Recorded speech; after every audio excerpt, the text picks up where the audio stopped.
مسجد نبوی کی توسیع کے لیے 25,000 درہم میں زمین خرید کر وقف کی۔ غزوہ تبوک کے موقع پہ 1,000 دینار اور 300 اونٹ بما جنگی ساز و سامان دیے۔ حضرت ابوبکر صدیق رضی اللہ تعالیٰ عنہ کے دور خلافت میں قحط کے موقع پر 1,000 اونٹیں پہ آنے والا غلہ ضرورت مندوں میں صدقہ کر دیا۔ جس دن اسلام لائے اس دن سے شہادت تک ہر جمعہ کو روز ایک غلام خرید کر اللہ کی راہ میں آزاد کرتے۔ اسی طرح ہر جمعہ کو ایک اونٹ ذبح کرتے اور اللہ کی راہ میں تقسیم کرتے۔ شہداء کے گھروں کی کفالت کرتے۔ جی ہاں، یہ ذکر ہے ذو النورین حضرت عثمان غنی رضی اللہ تعالیٰ عنہ کا، جنہوں نے مدینہ کے مسلمانوں کے لیے ایک یہودی سے میٹھے پانی کا کنواں 20,000 درہم میں خرید کر وقف کر دیا تھا۔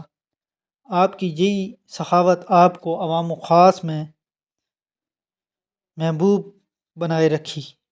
اللہ تعالیٰ کے حبیب صلی اللہ علیہ وآلہ وسلم نے ان کے بارے میں فرمایا، اے اللہ، میں آسمان سے راضی ہوں، تو بھی اس سے راضی ہو جا۔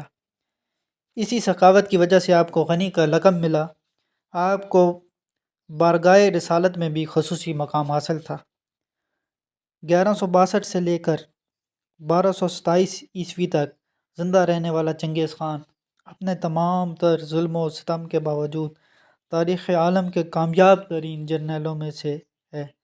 اس نے ایک چرواہے کی حیثیت سے عملی زندگی کا آغاز کیا اور چین سے یورپ تک محیط سلطنت قائم کرنے میں کامیاب ہو گیا۔ اگر تاریخ کا مطالعہ کریں تو یہ بات سامنے آتی ہے کہ چنگیز خان کی فتوحات سے حاصل ہونے والا بیشتر مال و اسباب اپنے فوجیوں اور کمانڈروں میں تقسیم کر دیتا تھا، اور اس کی یہی سخاوت اس کے اثر و رسوخ کی کنجی ثابت ہوئی۔ عہد حاضر کے معروف، کامیاب اور امیر افراد کو ہی لے لیں، ان سب میں سخاوت ایک قدر مشترک کے طور پر نظر آئے گی۔ تمام کامیاب لوگ بانٹنے اور تقسیم کرنے پر یقین رکھتے ہیں۔ سخاوت نہ صرف اللہ تعالیٰ کو پسند ہے بلکہ یہ آپ کو لوگوں کے دلوں میں جگہ بنانے میں بھی مدد دیتی ہے، معاشرے میں اور اپنے لوگوں میں آپ کا وقار قائم رکھتی ہے اور لوگوں کو مطیع و فرمان بھی کرتی ہے۔ یاد رکھیے، سخیوں پر دروازے بند نہیں ہوتے۔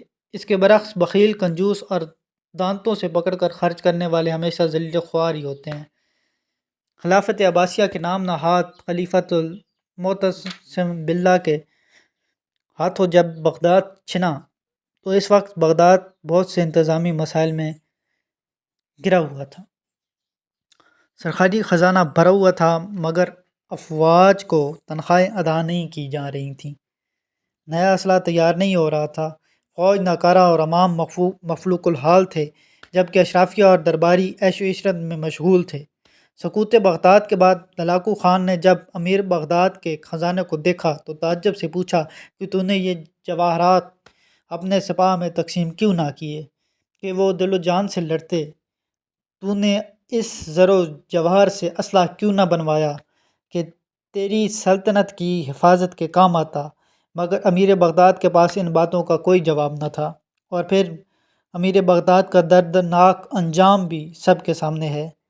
ایسے لوگ بھی اللہ کو پسند نہیں جو کنجوسی کرتے ہیں اور دوسروں کو کنجوسی کی ہدایت کرتے ہیں، اور جو کچھ اللہ نے اپنے فضل سے دیا ہے اسے چھپاتے ہیں۔ ایسے لوگ کفران نعمت کرنے والے لوگوں کے لیے اللہ نے عذاب مہیا کر رکھا ہے، اور وہ لوگ بھی اللہ کو پسند نہیں جو اپنا مال محض لوگوں کو دکھانے کے لیے خرچ کرتے ہیں اور در حقیقت نہ اللہ پر ایمان رکھتے ہیں نہ روز آخرت پر۔ سچ یہ ہے کہ جس کا شیطان رفیق ہو اسے بہت ہی بری رفاقت میسر آئی۔